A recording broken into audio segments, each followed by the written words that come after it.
Bonjour et bienvenue dans un nouvel épisode du podcast Rick and Morty. Vérifie que tout fonctionne parce qu'il y a les micros qui sont un peu traîtres. Et dans ce nouvel épisode, on va pas parler de l'épisode 9 de Rick and Morty encore une fois, parce qu'on en a un peu ras le cul de Rick and Morty.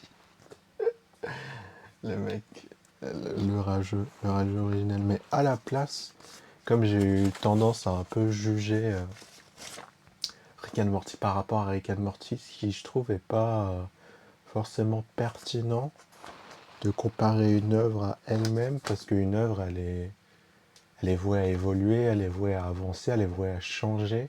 Du coup, la comparer à elle-même, c'est comme regretter, c'est comme de la nostalgie plus que la voir objectivement, quoi.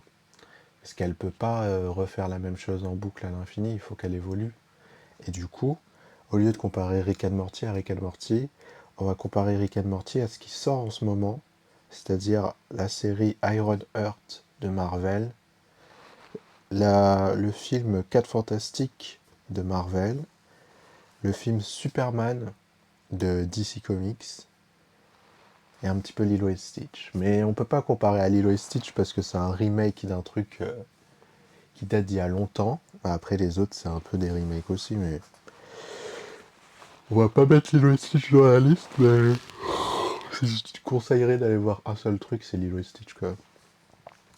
Parce que c'est une bonne histoire, et ils l'ont refait de manière un peu moins bien, mais comme c'est un film, les gens ils vont plus aimer, parce que les gens, ils sont un peu cons. Enfin, ils sont pas un peu cons, mais ils préfèrent voir des films que des dessins animés, et c'est logique, parce que dans des films, tu vois des humains, et du coup c'est plus simple, malgré tout ce qu'on peut fantasmer en tant que créateur de dessins animés, c'est plus simple de connecter à des vrais humains à l'écran qu'à des dessins. Voilà. Et du coup, je vais pas spoiler les trucs dont je parle, mais de toute façon, je vous les conseille pas forcément. Donc, au pire, je vous les spoil et c'est pas très grave. Du coup, on a dit 4 Fantastiques, Superman, Iron Heart, Rick and Morty. On va commencer par 4 Fantastiques. Le nouveau film qui est sorti là. Je regarde le timer. Qu'est-ce qu'il y a à dire sur ce nouveau film? Ah, mais quand je suis de face. Qu'est-ce qu'il y a à dire sur ce nouveau film? Bah, j'ai pas aimé. Après, j'ai pas mis de notes. Si je devais mettre des notes, je dirais 4 fantastiques, D, Iron Heart, A quand même, parce qu'Iron Man, parce que peut-être la nostalgie. Et avec un Morty. Bon, c'est un peu du spoiler, mais bon. 4 fantastiques. C'est un film où en gros, là, c'est les 4 fantastiques, les 4 super-héros là, ils vont dans l'espace. C'est 4 mecs qui vont dans l'espace, 4 astronauts qui vont dans l'espace et il se passe des trucs qui fait que quand ils redescendent, bah, ils ont des super pouvoirs.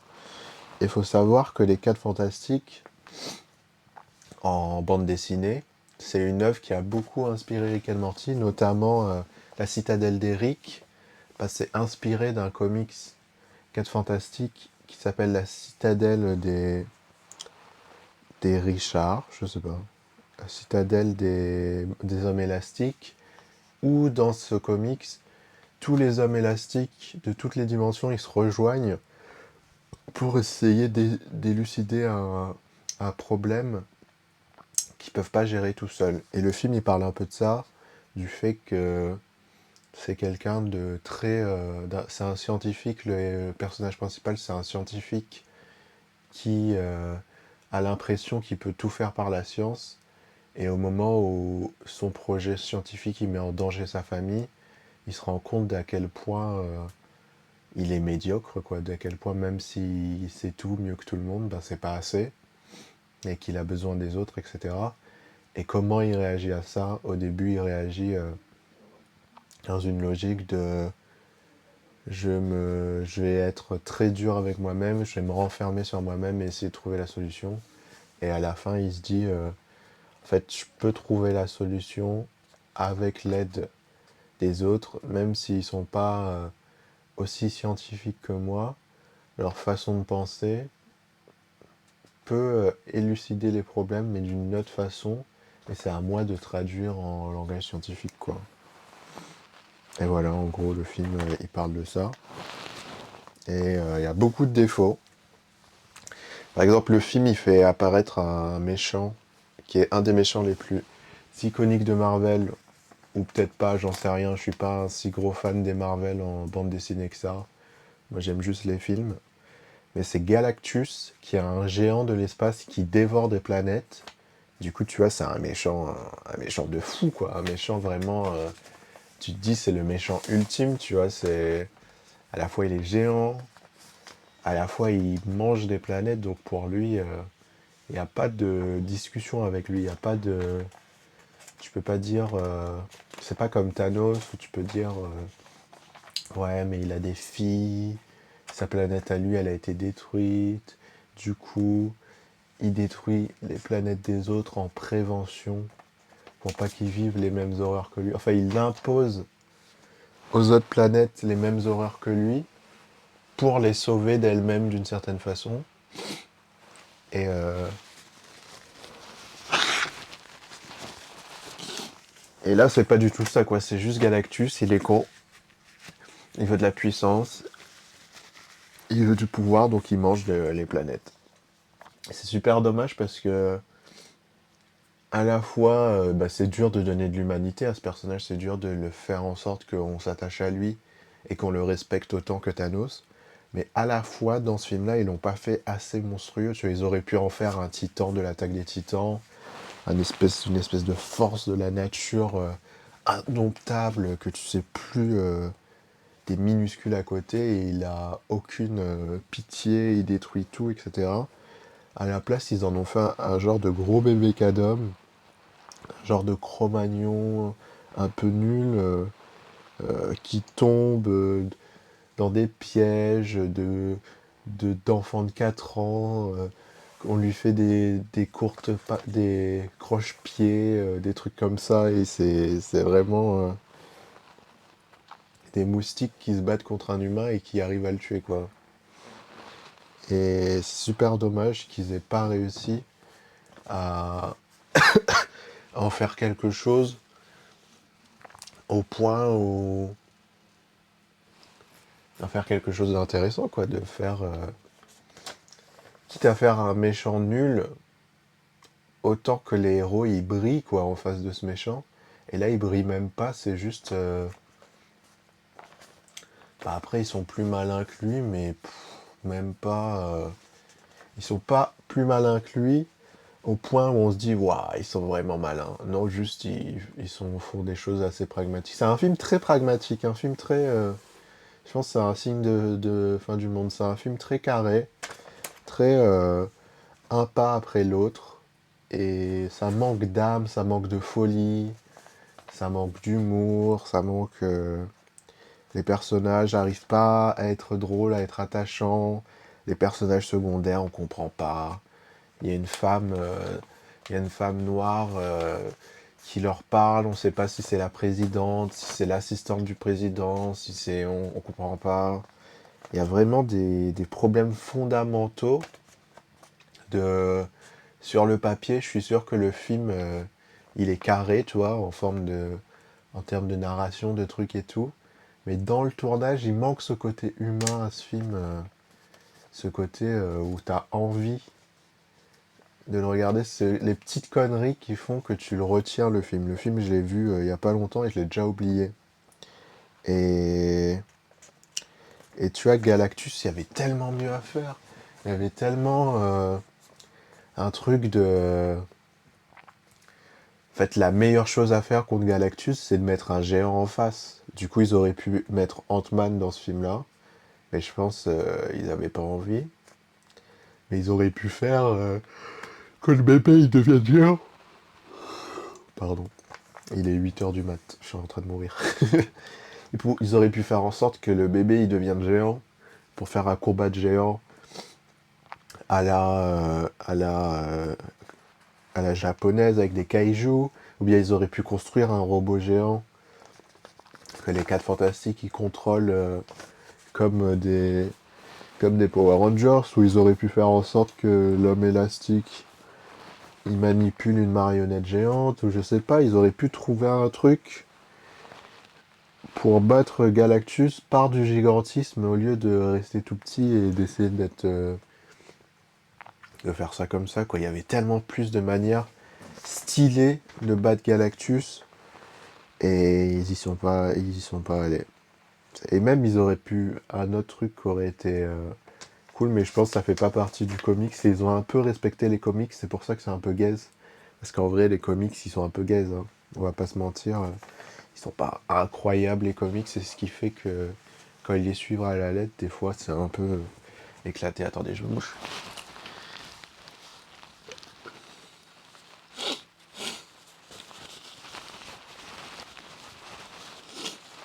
Pardon. Et donc, je disais, ouais, le mieux, ça aurait été de combattre Galactus avec un robot géant ou avec un truc géant, quoi. Pour vraiment le mettre, lui qui a l'impression d'être plus fort que tout le monde, créer quelque chose en face de lui qui lui fasse peur, tu vois. Qu'il respecte ou il se dise waouh, ils sont plus forts que moi, quoi. Là, ils l'ont juste jeté. Oh, c'est spoiler, mais ils l'ont jeté un peu loin. Et ça laisse un peu planer l'idée qu'il va revenir. Mais si ça se trouve, il va jamais revenir, quoi. Il y a vraiment ce truc de. Vous avez une salade avec plein de bons ingrédients et vous avez réussi à faire un truc dégueulasse. Et ça fout un peu la haine. Mais bon. À part ça, dans les points positifs, la SF, les effets spéciaux, ils sont cool. Il y a un petit côté rétro qui fait un peu plaisir. Les costumes, le robot un peu rétro-futuriste et tout, c'est sympa. Euh, le côté portail dimensionnel, il y a le côté vraiment... c'est le premier film qu'on a où il y a une vraie équipe d'astronautes, quoi. C'est-à-dire des gens qui pilotent un vaisseau de façon un peu technique, qui font des sauts plus rapides que la lumière, etc. Là où dans les autres, ils pilotent les vaisseaux un peu de façon un peu instinctive, un peu osef. Et là, il y a vraiment des astronautes qui essayent de faire le truc et tout, et qui sont organisés un peu. Et ils ont un peu plus une organisation. En fait, c'est la première équipe de Marvel qui est une vraie équipe qui a envie d'être une équipe, quoi. Alors que on est habitué à des Marvel où ils sont en équipe, mais en vrai, c'est des individuels, quoi. Ils sont en équipe, mais ils sont pas organisés, ils n'ont pas de plan, etc. C'est ce qui fait que ils se font tabasser aussi. Là, ils sont une vraie équipe, et donc c'est pour ça qu'ils arrivent à battre Galactus. Mais à la fois, le fait qu'ils soient une vraie équipe, c'est pas suffisant. Il faudrait qu'ils soient vraiment une équipe de fous. Faire des trucs de fous. Et ouais, le truc qui aurait été stylé, c'est que comme le mec, la chose là, le mec qui est en pierre, c'est un personnage qui est pas hyper mis en avant ou intéressant. Ça aurait été stylé qu'il devienne un géant de pierre. Tu vois, ça aurait été un truc qui aurait ramené du respect sur lui, quoi. Mais bon. Et ouais, ils ont un vrai vaisseau spatial avec la vitesse lumière, avec des... Ça explique ce truc des vaisseaux spatiaux qui sont en plusieurs étages. Tu vas, tu voles, tu lâches l'étage du bas pour être plus léger, tu vas jusqu'à une station, et la station, elle a des boosters qui te mettent, qui te permettent d'aller plus vite. Et ouais, il y a un peu ce côté aussi, la destruction de New York, tu vois, on retourne à ce truc un peu Avengers, où on est dans des villes qui existent, et ils détruisent un peu New York, mais pas non plus de fou, quoi. Ils s'attaquent, par exemple, à un moment, ils voient la Statue de la Liberté, ils la détruisent pas, alors que C'est ce symbole qu'on attend des films catastrophes de il détruit des monuments, il détruit des trucs importants, quoi. Et dans Superman aussi, ils ont le même défaut, où ils détruisent New York, mais ils détruisent New York, ils détruisent le lac, ils détruisent un peu des bureaux, ils détruisent des choses un peu basiques, alors qu'ils pourraient détruire les endroits iconiques, la Statue de la Liberté, Central Park, le métro. Il n'y a quasiment pas le métro de New York dans Superman, alors que c'est censé se passer là, quoi. Ils vont pas dans les vraies choses. Ils sont très en surface. Mais après, dans les comics, c'est comme ça aussi, hein. Mais bon, casser les couilles, quoi. Du coup, si je devais donner une note à 4 Fantastiques, je donnerais 4 sur 10. Parce qu'en vrai, je donnerais pas la moyenne. En fait, il aimerait. C'est un film qui essaye d'avoir la moyenne, tu vois. C'est un film qui essaye tellement d'avoir la moyenne que j'ai pas envie de lui donner. Donc voilà. Maintenant, pour revenir à un truc qui sûrement vous intéresse plus, on va parler de Rick and Morty. Cette saison de Rick and Morty, elle est inégale. Elle est. Il y a des épisodes que je reverrai plus jamais. Clairement, il y a des épisodes que je reverrai qui étaient ok, mais que je reverrai plus jamais, tu vois. Et il y a des épisodes qui étaient vraiment vraiment bien. Et du coup, t'as un truc où à la fois il y a des épisodes qui m'ont surpris, où j'aurais jamais imaginé qu'ils auraient fait ça, mais à la fois il y a des trucs que je me suis dit waouh, c'est ça qu'ils font, vraiment encore, on se fait encore ça, ça y est frère, on se fait chier. Et à la fois il y a des thématiques cool qui sont plutôt actuelles, c'est-à-dire ça parle des restaurants sur TikTok, ça parle de la thérapie de couple, ça parle d'avoir honte de son père parce que c'est un boomer, que ça soit Rick le père, que ça soit Jerry le père, que ça soit Morty le père, ce truc d'avoir honte de son parent. Ça parle de Nepo Baby, de charge mentale des mères, ça parle de Gardien de la Galaxie, et des fans ingrats qui, quand ils s'essayent à la création, ils sont médiocres, et on se rend compte que ce qu'ils aiment, c'est être des fans ingrats, pas être des créateurs, et qu'ils sont bien contents d'être des fans ingrats. Ils ont pas, si on leur mettait de... Ils font comme si ils seraient capables de faire mieux, mais si on les met dans la position où il faut faire mieux, ben ils n'y arrivent pas, quoi. Et... Tu vois, il y a tous ses défauts et ses qualités, mais du coup, la question de cet épisode, un peu, c'est qui fait ça à part Rick and Morty? Si tu compares Rick and Morty au reste du paysage audiovisuel international, qui fait ça? Qui fait mieux, même qui essaye de faire pareil, à part un peu Futurama, mais c'est hyper gentil, qui a les couilles de faire une série drôle, familiale, de science-fiction? Ça n'existe pas. C'est... Si c'est de la science-fiction, souvent c'est très sérieux, c'est très catastrophe, c'est très fin du monde, etc. Il n'y a pas ce côté toutes les semaines, feuilleton. Tu sais, il y a comme ce truc de on n'a pas le droit de faire de la science-fiction si c'est pas pour traumatiser les gens. On peut pas faire de la science-fiction un peu doudou, un peu drôle, un peu sympathique, tu vois. Et c'est ce que Rick and Morty fait. Et Futurama il fait, et certaines séries font. Et les Marvel, ils faisaient ça à un moment. Ils faisaient de la science-fiction, où c'était un peu traumatisant, mais c'était quand même drôle. Et c'est un genre qu'on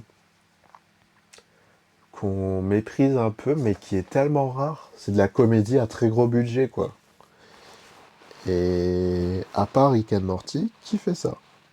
Bah, comme vous pouvez voir, si je compare aux autres œuvres, personne n'arrive à la cheville en termes d'humour de Rick and Morty, la cheville en termes de radicalité dans le ton, dans la morale, la cheville en tant que radicalité dans la science-fiction, dans là où ils vont, dans là où ils parodient, dans là où ils inventent. Personne n'arrive à... Ça aurait dû être la conclusion, en vrai. Mais dans les 4 œuvres que je vous cite, Rick and Morty, c'est un meilleur Iron Man que Iron Heart. Rick and Morty, c'est un meilleur Superman que Superman. Rick and Morty, c'est un meilleur 4 Fantastiques que 4 Fantastiques, quoi. C'est là où ils sont super forts, c'est qu'ils arrivent à faire des mini-films qui sont meilleurs que les films qui parodient. Mais bon, du coup, je vais quand même vous parler de Iron Heart et on finira sur Superman. Du coup, Iron Heart, c'est une série où Riri Williams, qui est une meuf, une super intelligente de Chicago, une meuf noire super intelligente de Chicago, vraiment jeune, genre elle a l'âge de Spider-Man, elle arrive à créer une armure Iron Man et du coup, elle réussit à avoir une bourse au Wakanda pour avancer dans sa science et pouvoir travailler tranquillement et tout. Et elle finit son stage et elle retourne dans sa ville et elle est un peu sans argent pour continuer ses travaux scientifiques. Du coup, elle accepte d'aider un petit groupe de bandits pour avoir de l'argent, pour avancer sur son armure, etc. Et elle, pourquoi elle fait une armure Iron Man? Parce que son génie lui permettrait de faire des choses différentes. Elle veut faire une armure Iron Man parce que elle a perdu des proches à elle dans des violences de gang, enfin dans des violences de rue en vrai, d'insécurité. Et du coup, elle a envie de construire des choses pour les protéger. Et c'est ça son moteur. Et c'est un moteur différent, enfin assez similaire à Tony Stark. Dans Iron Man 3, tu vois, c'est un peu, elle reprend un peu là où lui s'était arrêté, c'est-à-dire que Tony Stark, sa névrose de vouloir protéger tout le monde, c'est ce qui fait qu'il a créé Ultron, une intelligence artificielle qui a voulu détruire les humains, et c'est ce qui fait qu'il a utilisé l'énergie du Tesseract, qui est une pierre de l'infinité qui donne de l'énergie infinie. Et c'est ce qui fait qu'il a voulu utiliser cette pierre-là, et cette pierre-là, elle a attiré Thanos sur la Terre.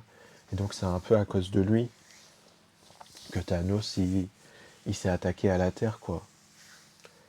Et ce truc de vouloir tellement la sécurité que tu attires de l'insécurité, quoi. C'est cette idée de la dissuasion nucléaire. C'est-à-dire, si tu as la bombe nucléaire, bah, tu as plus de chances de lancer des bombes nucléaires que si t'en as pas. Si tu as une arme chez toi, bah, tu as beaucoup plus de chances de tirer sur quelqu'un ou de tirer sur toi-même que si t'en avais pas. Et tu as tellement peur que quelqu'un vienne chez toi pour te tirer dessus que tu préfères avoir l'arme, mais ça va te... S'il y a une arme, elle va être utilisée, quoi. C'est un peu ce principe-là. Et voilà, c'est cette idée de avoir tellement peur de quelque chose que tu deviens cette chose toi-même dont tu avais peur. Et la série, elle parle un peu de ça, elle a créé l'armure Iron Man pour protéger du banditisme et pour sauver le monde un peu. Enfin, la théorie Iron Man, c'est censé servir à ça, mais elle l'a créé surtout pour se protéger elle-même. C'est là où ça rapporte un peu. C'est pas juste sauver le monde, ça a un côté plus humain de se sauver soi-même, quoi. Et ce que j'ai pas aimé dans la série, c'est ce côté bandit, un peu téléfilm M6, un peu Casa de Papel, où on se concentre pas tant que ça sur Iron Heart, sur Riri Williams, on se concentre beaucoup sur le groupe de malfaiteurs, de pourquoi ils font ça, de à qui ils s'attaquent, etc., etc. Et on s'en bat les couilles, honnêtement. On s'en fout. Et on perd beaucoup de temps avec eux. Euh, Et j'ai l'impression que dans cette série, à trop vouloir en garder pour la fin de la série, parce que dans les 2 derniers épisodes de la série, ça s'accélère vraiment, et on arrive vraiment au cœur de la série, où c'est agréable à regarder, où il se passe beaucoup de choses. Mais c'est les 2 derniers épisodes sur 6 épisodes, tu vois. Du coup, tu te fais chier pendant 4 épisodes, et après, ça devient cool. Et aussi, les combats en armure Iron Man, ils sont pas ouf. Il n'y a pas ce côté là où ils reprennent un peu, là où Iron Man s'est arrêté en termes de thématique, en termes de combat. Iron Man 3, c'est... Pardon.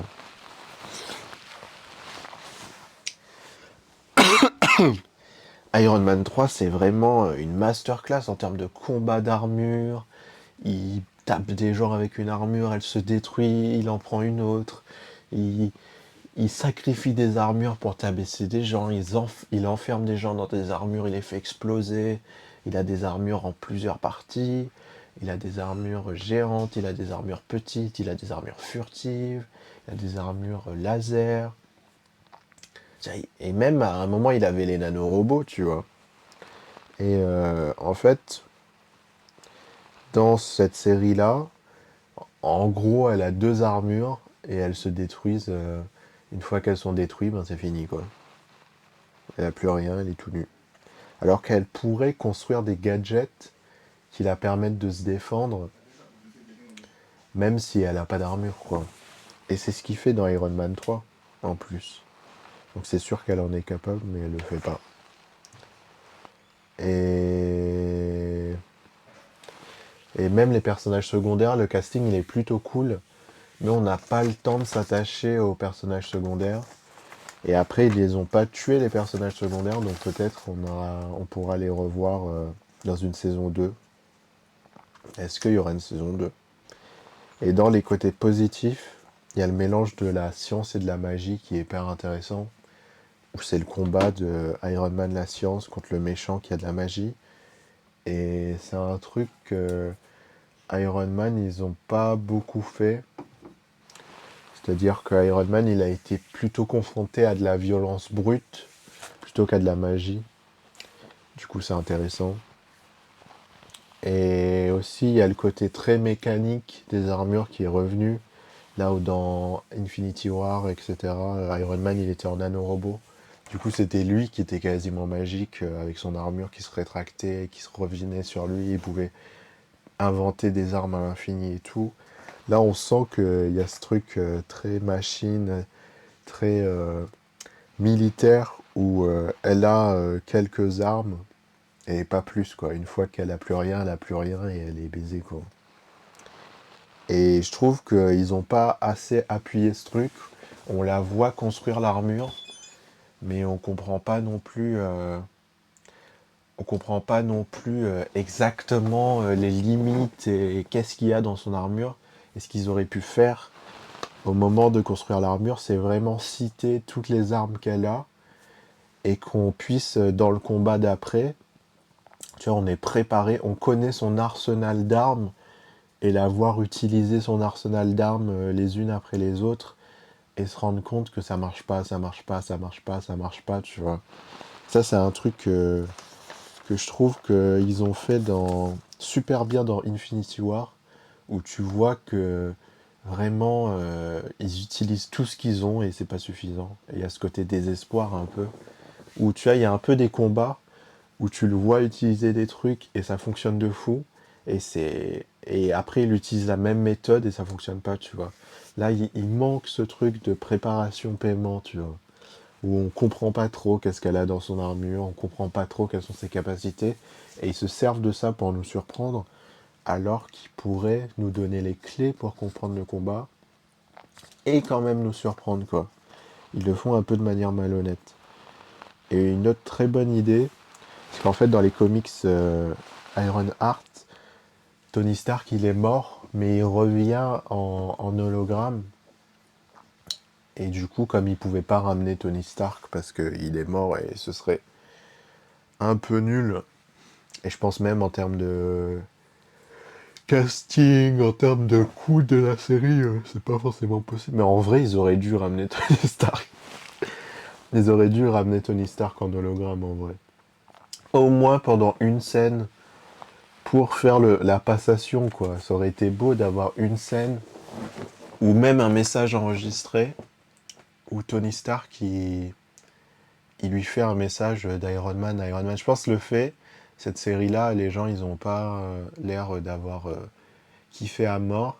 C'est que t'as un peu cette impression que ils refont Iron Man et juste ils le font avec une meuf, quoi, un peu de façon débile, un peu façon sortie de nulle part. Alors que le comics, il montre vraiment cette logique de limite, elle est plus Iron Man que Iron Man. Pardon. Elle est plus Iron Man que Iron Man, c'est-à-dire que c'est un génie, elle fait les choses elle-même, elle défend vraiment les gens de son quartier, de son truc, etc. Il y a un truc de... Limite, c'est un meilleur Iron Man qu'Iron Man, où Iron Man, c'est un peu un nepo baby, un milliardaire. Il n'a pas les bonnes considérations d'une certaine façon, il est un peu détaché des vrais problèmes des gens. Là où elle a ce côté presque Spider-Man, où elle est proche des gens, quoi. Et je trouve qu'ils n'ont pas réussi à créer ça. Ou limite, ils ont trop de respect pour Iron Man pour pouvoir montrer qu'elle est mieux, en fait. Tout le point de la série, c'est de dire qu'elle est moins bien que Tony Stark, alors que, bah non, elle est aussi bien, voire mieux, dans ses considérations et dans ses...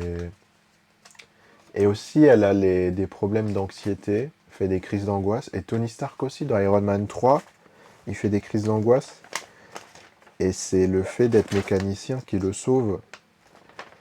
Et dans cette série-là, ils n'arrivent pas à élucider ce truc-là. Et je me demande même, est-ce que Iron Man 3, ils n'ont pas pris des trucs de la BD Iron Heart pour le mettre sur Iron Man? Parce qu'on sent que bah, ils peuvent pas raconter la même histoire deux fois, quoi. Du coup, ils sont un peu baisés. On sent que ils ont... C'est comme s'il y avait des portions très importantes de l'histoire qu'ils pouvaient pas utiliser. Et c'est super dommage.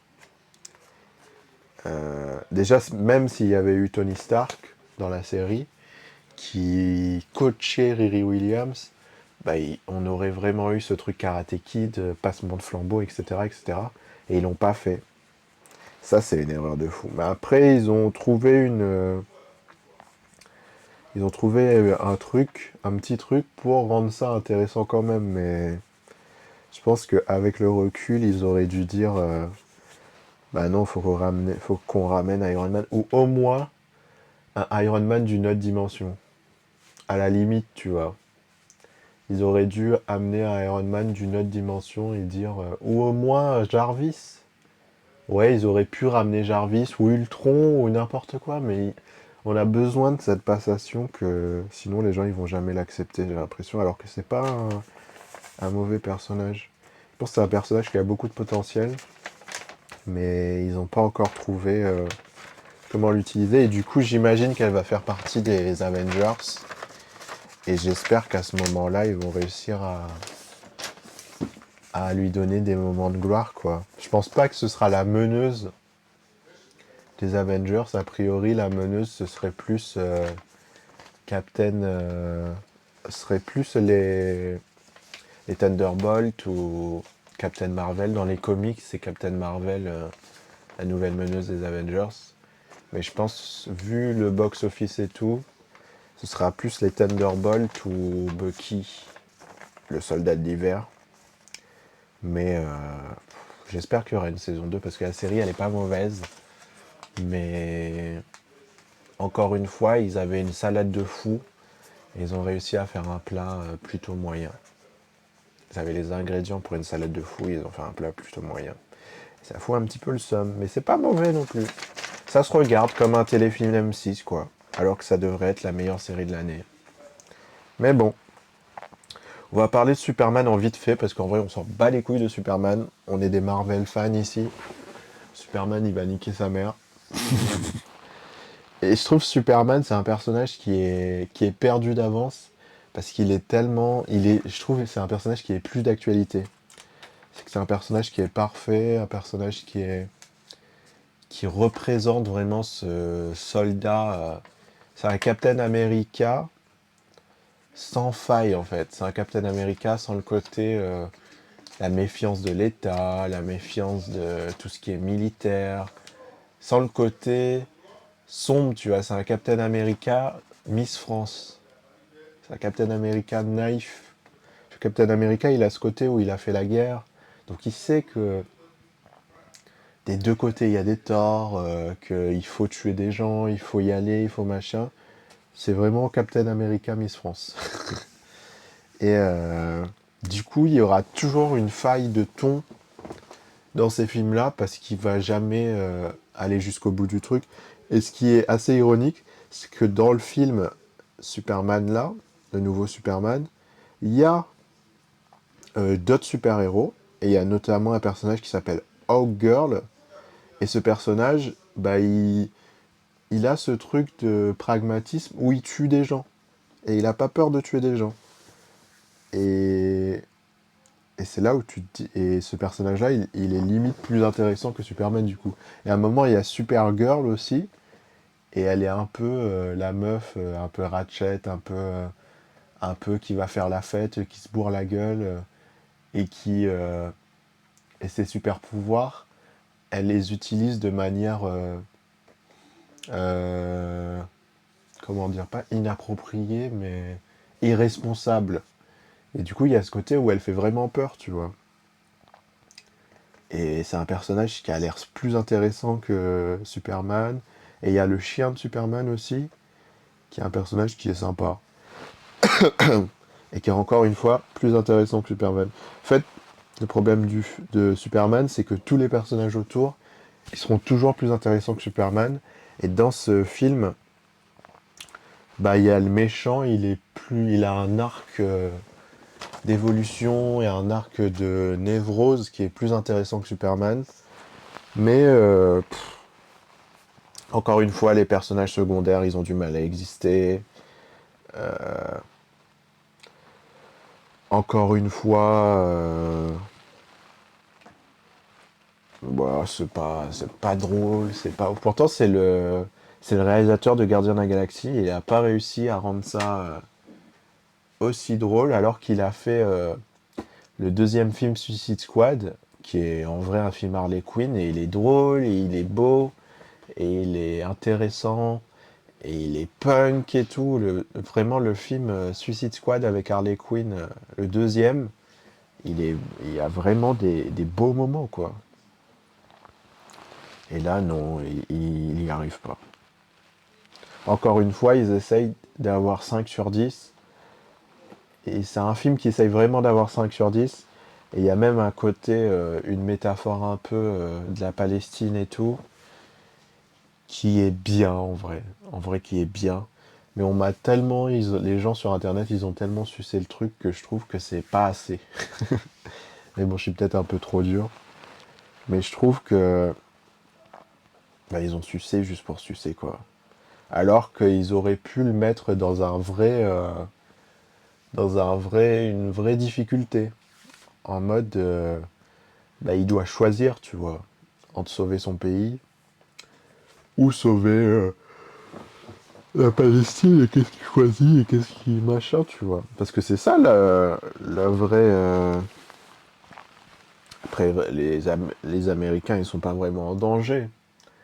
Mais il y a ce truc de est-ce que tu acceptes que c'est toi le méchant dans l'histoire ou bien est-ce que tu accuses l'autre pays et du coup bah, tu prends les mesures pour montrer que tu l'accuses premier degré, c'est-à-dire que tu lui envoies des bombes, tu essayes de le détruire, quoi. C'est que pour prouver que tu as vraiment l'impression que ce pays est capable de te détruire toi, c'est qu'il faut que tu mettes toute ta puissance pour le détruire lui, quoi. Parce que sinon, si tu accuses un pays d'être une menace pour toi, alors que tu l'attaques pas et qu'il te fait rien, ben c'est un peu du pipeau, quoi. Du coup, parce qu'ils sont pas capables d'assumer qu'ils attaquent un pays qui est inoffensif, bah, ils sont obligés de faire comme s'ils avaient vraiment peur d'eux, ils avaient vraiment mis les bouchées doubles pour se battre contre eux et tout, tu vois. Et le film, il parle pas de ça. Il montre le côté. Après, il montre le côté. En vrai, ils veulent juste voler leur territoire, quoi, le côté colonialisme. Et en vrai, c'est bien. Mais ça se fait chier, quoi. En vrai, oui, si on le met dans le contexte actuel, quel autre film va parler de la Palestine, quoi? En vrai, oui, oui, oui, oui. On va lui donner un bon point, mais c'est un peu ce truc de premier de la classe encore. On fait des films de super-héros pour qu'ils soient premiers de la classe. Alors que les films Marvel de la meilleure ère de la phase 3, On faisait pas des films pour que ça soit des trucs gentils. Au contraire. C'était un peu des connards, les super-héros. C'était un peu des mecs bizarres, des mecs qui s'en sortaient pas et tout. Thor Ragnarok, c'est une comédie de fou, irrévérencieuse. Euh, c'est presque un very bad trip, tu vois. Un very bad trip dans l'espace. Et là, on en revient à des héros qui sont gentils, qui essayent d'avoir une vie rangée, une copine, une famille. C'est très le retour, c'était presque extrême droite, quoi. Pas extrême droite dans les revendications, mais dans le côté conservateur, dans le côté recul vers un certain conservatisme, vers une certaine normalité. On sent un truc, c'est de la, c'est du socialisme de blanc, c'est du centrisme, c'est du macronisme, tu vois. C'est vraiment des films de macronisme, en vrai. En vrai, ouais, c'est des films de centrisme de con, quoi. C'est dommage, parce que dans les films Marvel, on avait vraiment ce truc où ils allaient loin dans l'humour, dans le côté presque interdit, dans... Il y avait un vrai truc, quoi. Ils ont prédit le Covid, avec tu claques des doigts, la moitié de la population disparaît. Ils ont parlé des États-Unis qui créent leur propre terroriste avec Iron Man 3, où le méchant, c'est un arabe qui s'appelle le mandarin, etc. Mais en vrai, c'est un acteur, c'est un américain qui a créé une mythologie raciste pour que les gens ils aient l'impression qu'il y a un méchant asiatique qui les attaque alors que c'est un américain et il crée l'offre et la demande, etc. Tu vois, il y a vraiment un truc. Il y a Thanos, cette espèce de vegan extrémiste qui veut faire de la réduction de population. Tu vois, il y a vraiment des trucs. Thanos, il est éco-fasciste, tu vois. C'est des trucs qui sont des thématiques hyper actuelles, hyper futuristes, tu vois. Il y a vraiment un truc où ils étaient dans l'époque et là, ils ont un peu perdu l'époque. Et c'est dommage. Et voilà, en gros, si je devais donner des notes, je dirais euh, en D, on met 4 fantastiques parce que vraiment, c'est ni. Ils avaient des bons ingrédients, ils en ont fait de la merde. En fait, ce film, il sauve les apparences. C'est-à-dire, en apparence, je pense que si t'es pas un fan de Marvel, si c'est le seul Marvel que t'as vu, ok, ok, il est ok, tu vois. Mais bon, on fait pas des films pour sauver les apparences. Après, juste en dessous, je mettrais Superman, parce qu'il est quand même un petit peu au-dessus. En termes de... Je vous ai pas parlé de tout, mais en termes de SF, en termes d'idées de SF, ils vont dans un univers de poche. Il y a un personnage, un genre d'Iron Man noir, avec des technologies à base de balles, de trucs, etc., qui est un peu intéressant. Il y a du clonage, il y a le fait de contrôler des soldats à distance, de presque avoir ce côté très militaire, très drone et tout, qui est intéressant. En termes de SF pur et de combat, c'est quand même plus intéressant, c'est quand même plus réfléchi. Après, au-dessus, il y a Iron Heart, parce qu'il y a quand même... là où je trouve que Iron Heart, c'est plus intéressant que Superman, c'est que quand même, il y a ce côté où les personnages, ils ont quand même plus de cœur. Ils ont quand même plus de failles, ils ont quand même on s'attache plus à eux. Tu vois, il y a ce côté où ça reste cet héritage Marvel où ils ont un certain ton qui est quand même plus intéressant. Et au-dessus, il y a Rick and Morty. Et au-dessus, il y a Lilo et Stitch. Et en gros, le classement, ce serait Rick and Morty, en dessous Iron Heart, en dessous Fantastic Four, en dessous Superman et en dessous Fantastic Four. En gros, premier Rick and Morty, deuxième Iron Heart, troisième Superman, quatrième Fantastic Four. Dans les séries dans les trucs du moment en science-fiction qui sont sortis, ce serait à peu près ça le classement que je donnerais à ce moment. On est en juillet. Si on devait donner un classement, bah, Rick and Morty serait quand même au-dessus. Parce que, par le fait que ça soit une série aussi, ils sont pas forcés de tenir un concept de science-fiction un peu gaze pendant 1 heure et demie, quoi. C'est vraiment, ils font des 20 minutes et ils passent à autre chose. Et c'est peut-être le problème des films et de la série en vrai.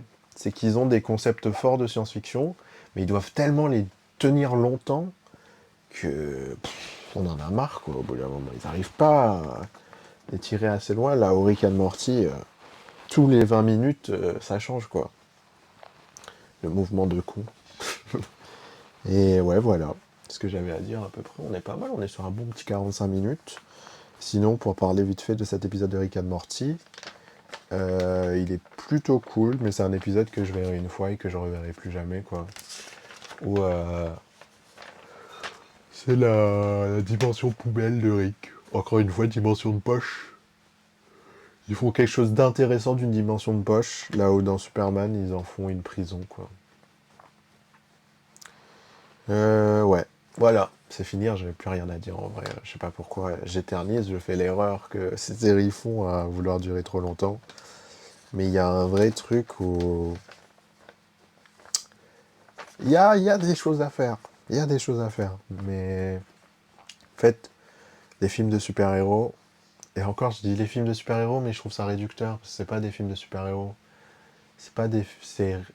C'est dire que les films de super-héros c'est tout le temps la même chose, alors que Spider-Man, ça n'a rien à voir avec Iron Man, ça n'a rien à voir avec Thor Ragnarok, ça n'a rien à voir avec The Marvels, ça n'a rien à voir avec Iron Heart. C'est que ces films-là, ils ont des genres, ils ont des tons, ils ont des thématiques, ils ont des lieux qui sont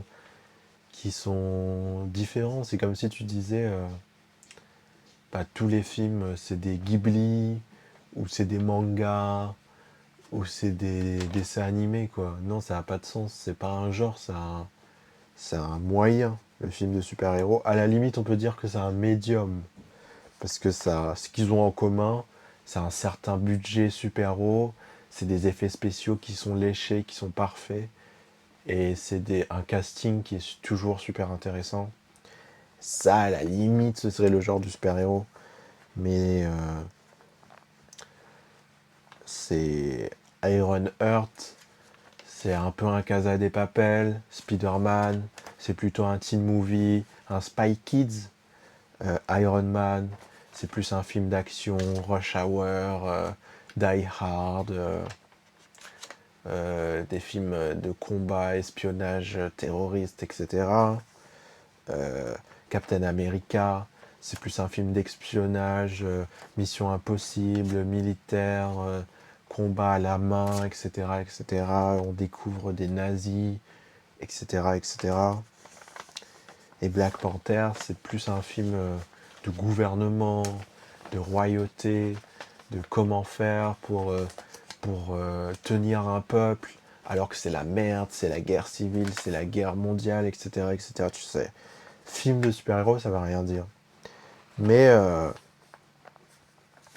j'ai l'impression que là, ils sont dans une phase où ils essayent de se racheter auprès du grand public, et du coup, ces films-là, et c'est un peu des films pour se racheter. Et des films un peu doudou, un peu simple, regardable facilement. C'est un peu de la soupe. Mais peut-être qu'il faut faire de la soupe avant de revenir à des films un peu plus punk, un peu plus radicaux. Voilà, c'est la fin de cet épisode de Rick and Morty. La prochaine fois, ce sera l'épisode... l'épisode... Ouais, j'ai eu peur que le micro il marche pas pendant tout ce temps, il a tenu, merci. Ce sera l'épisode final de Rick and Morty où on va un peu faire une tier list des épisodes qu'on a vus. J'ai déjà vu l'épisode final, il est pas incroyable. Mais dans l'épisode prochain, on va un peu faire une tier list de, des épisodes de Rick and Morty de cette saison. On va aller voir ce que les gens ils en ont pensé. Et peut-être on va réagir un peu à des réactions des gens. Et voir est-ce que cette saison de Rick and Morty, elle a réussi son objectif.